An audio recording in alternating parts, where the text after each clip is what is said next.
Bidadi township ವಿಚಾರದಲ್ಲಿ DKShi HDK talk war ಜೋರಾಗಿ ನಡೀತಾ ಇದೆ ಒಂದು ಕಡೆ. ಇದಾದ್ಮೇಲೆ ನಾವು ಇಲ್ಲಿ ಗಮನಿಸ್ಕೊಂಡು ಬರ್ತಾ ಇದ್ದೀವಿ. ನಾವಿಲ್ಲಿ ಕಾಂಗ್ರೆಸ್ ಕಾರ್ಯಕರ್ತರು ಮತ್ತೆ ಪೋಸ್ಟರ್ ವಾರ್ ಶುರು ಮಾಡಿಕೊಂಡಿದ್ದಾರೆ. HD ಕುಮಾರಸ್ವಾಮಿ ಅವರು, ನಿಖಿಲ್ ಕುಮಾರಸ್ವಾಮಿ ಅವರ ಒಂದು ಮುಖವಾಡವನ್ನು ಹಾಕ್ಕೊಂಡು ಇಲ್ಲಿ ಒಂದು ಪೋಸ್ಟರ್ ವಾರ್ ಕೂಡ ಜೋರಾಗಿ ನಡೀತಾ ಇದೆ.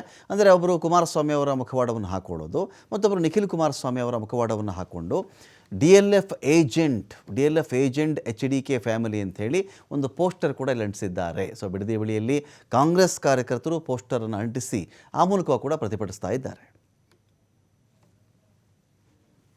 ಇದನ್ನ ಧರಣಿ ಮಾಡ್ಸೋಣ ಅಂತ ಹೇಳಿದೆ.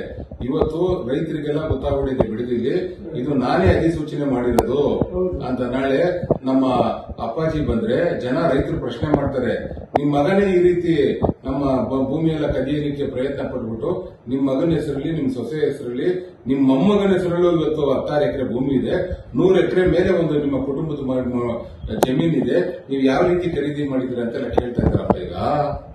ಈಗ ನೀನೇ ಪರ್ಕೆ ಕೊಟ್ಟಿದ್ಯಾ, ನಾನೇ ಕಳಿಸಿದ್ದೀನಿ ಅಂತ ಇಡೀ ರಾಜ್ಯದ ರೈತರಿಗೆಲ್ಲ ಗೊತ್ತಾಗಿದ್ಯಪ್ಪ.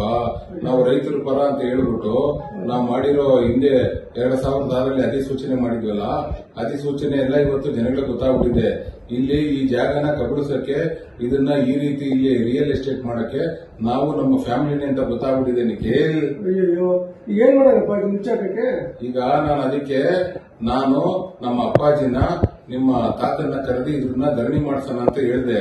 ಇವತ್ತು ರೈತರಿಗೆಲ್ಲ ಗೊತ್ತಾಗ್ಬಿಟ್ಟಿದೆ ಬಿಡದಿಲಿ ಇದು ನಾನೇ ಅಧಿಸೂಚನೆ ಮಾಡಿರೋದು ಅಂತ. ನಾಳೆ ನಮ್ಮ ಅಪ್ಪಾಜಿ ಬಂದ್ರೆ ಜನ ರೈತರು ಪ್ರಶ್ನೆ ಮಾಡ್ತಾರೆ, ನಿಮ್ ಮಗನೇ ಈ ರೀತಿ ನಮ್ಮ ಭೂಮಿಯೆಲ್ಲ ಕದಿಯಲಿಕ್ಕೆ